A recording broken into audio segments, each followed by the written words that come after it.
तो यही है वो लड़का जिसकी वजह से अब इस घर में हमें शर्म झेलनी पड़ेगी। माँ पापा ने सच में मेरी जिंदगी बर्बाद कर दी। तुम्हें खेती बाड़ी के अलावा आता क्या है? जाओ, जाकर पोछा लगाओ। ध्यान रखना, इस घर में दामाद बनकर नहीं, नौकर बनकर रहोगे। जी माँ जी, कोशिश करूंगा कि आपको मुझसे कोई शिकायत ना हो। गलत फहमी में मत रहना, तुम उस तरफ रहोगे, मैं इस तरफ। मेरी हद में आने की गलती मत करना, ठीक है? इंसान को उसकी गरीबी नहीं, उसका घमंड अंधा बनाता है। कमाल है, पापा ने पति नहीं, घर के लिए फ्री का नौकर ले लिया है। ध्यान रखना, कप में एक बूंद भी कम ज्यादा हुई तो दोबारा बनानी पड़ेगी। जी माँ जी। हाँ काव्या, मेरे पापा ने पति नहीं रखा, घर का मल्टीपर्पस नौकर रखा है। सीरियसली तू तो कमाल है यार। घमंड की इमारत जितनी ऊंची होती है, गिरने की आवाज उतनी ही तेज होती है। फेज 1 पूरा हो चुका है, अब फेज 2 शुरू करो। किसी को शक तक नहीं होना चाहिए। यस सर, सब कुछ आपकी योजना के मुताबिक चल रहा है, थोड़ा और गिरने दो। डर जरूरी है ताकि सबक हमेशा याद रहे। रिया, इस बार पार्टी में तुम्हें अपने पति के साथ आना ही होगा। काव्या, वो ठीक है, मैं कोशिश करूंगी।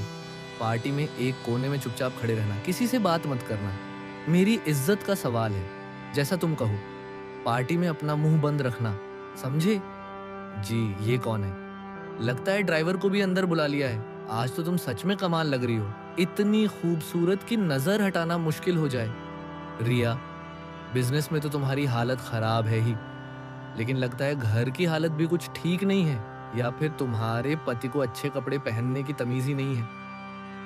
कुछ लोग हालात के साथ नहीं, बस हालातों के बीच खड़े रह जाते हैं और यही उनकी पहचान बन जाती है। दोस्तों, ये हैं आज के आदर्श पति। ना कोई पहचान, ना कोई काम, बस बीवी की कमाई पर जिंदा। जो लोग दूसरों के गिरने का इंतजार करते हैं, अक्सर उनके अपने पैर पहले लड़खड़ाते हैं। ये घर अब मुझे किस्मत का ज्ञान देगा। समय आ गया है, हम काम शुरू कर दो। चलो रिया, हम यहाँ, हमारा समय बर्बाद हो रहा है। मुझे मत छुओ, छोड़ो मुझे। अपने काम से मतलब रखो तुम। रात से अजीब से मेल आ रहे हैं, मुझे कुछ ठीक नहीं लग रहा। मुझे ऑफिस निकलना चाहिए। अरे पहले ही बहुत देर हो चुकी है, हमारा सबसे बड़ा प्रोजेक्ट हाथ से निकल गया है। रिया जी, ये नामुमकिन है। टेंडर तो हमारा लगभग फाइनल था। सूर्य इंटरनेशनल ने आखिरी वक्त पर ऐसी बोली लगाई कि हम मुकाबला ही नहीं कर पाए। ये नामुमकिन है, ऐसा नहीं हो सकता। माँ, कंपनी डूब रही है, हम शर्मा हैं, हमारी किस्मत कोई नहीं डुबो सकता। देख लिया, इस मनहूस के कदम पड़ते ही सब बर्बाद हो गया। तुम्हें खेतीबाड़ी के अलावा आता क्या है? जाओ, जाकर पोछा लगाओ। ये आदित्य इतना चुप कैसे रह सकता है? कुछ तो है जो मुझे समझ नहीं आ रहा। अभी नहीं, शेर को थोड़ा और गिरने दो, तब रिया को उसकी असली औकात समझ आएगी। अब ये खबरें अखबारों तक भी पहुंच गई। मैडम, यह बैंक की तरफ से आधिकारिक नोटिस है। स्थिति अब कानूनी स्तर पर पहुंच चुकी है।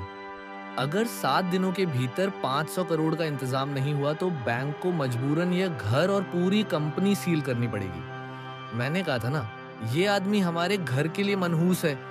आप लोग चाय ले लीजिए, हम ठंडी हो जाएगी। आज नहीं मैडम, हम बाद में आएंगे। तुमने उनसे क्या कहा था? बस इतना कहा कि साहब अंदर सो रहे हैं, थोड़ी देर बाद आइए। कुछ तो बहुत गड़बड़ है, सब कुछ मेरे हाथ से फिसलता जा रहा है, समझ ही नहीं आ रहा क्या हो रहा है।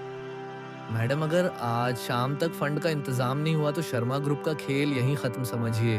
अब मेरा क्या होगा? सब कुछ हाथ से निकलता जा रहा है। मैम, चमत्कार हो गया। आप सुन के चौंक जाएंगी। विजय एंटरप्राइजेस ने हमारे अकाउंट में 600 करोड़ ट्रांसफर कर दिए हैं। मैम, हम बच गए। वाह, कंपनी बच गई हमारी।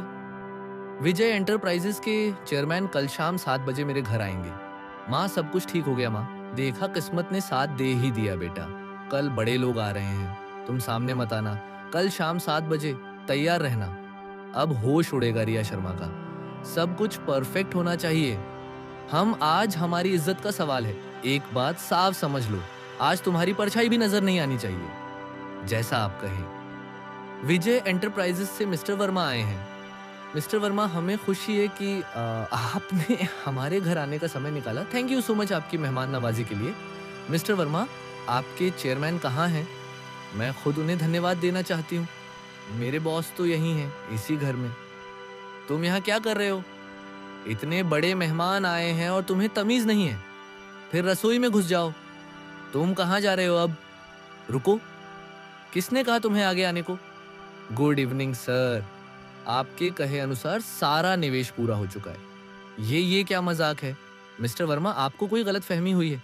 ये तो एक मामूली आदमी है। ये मामूली आदमी नहीं, ये हैं आदित्य वीर सिन्हा, विजय एंटरप्राइजेस के चेयरमैन। नहीं, ये सच नहीं हो सकता। आज भी मैं वही आदित्य हूँ। बस अब आपकी नजर बदल गई है। अगर आप इतने बड़े इंसान थे तो आपने सब कुछ क्यों सहा? तुम्हारे पिता चाहते थे कि मैं देखूं इंसान की इज्जत तुम उसकी दौलत से करती हो या उसके वजूद से। और मुझे अफसोस है, तुम इस परीक्षा में पूरी तरह फेल हो गई। ये मैंने क्या कर दिया भगवान? मैंने इंसान नहीं दौलत देखी। अरे दामाद जी, आप तो बुरा मान गए। हम तो बस आपकी परीक्षा ले रहे थे। बस कीजिए। सच को सफाई की जरूरत नहीं होती। मुझे माफ कर दीजिए। मैं अंधी हो गई थी। मैंने गलती गरीबी से नहीं हुई। गलती इंसान को इंसान ना समझने से हुई। क्या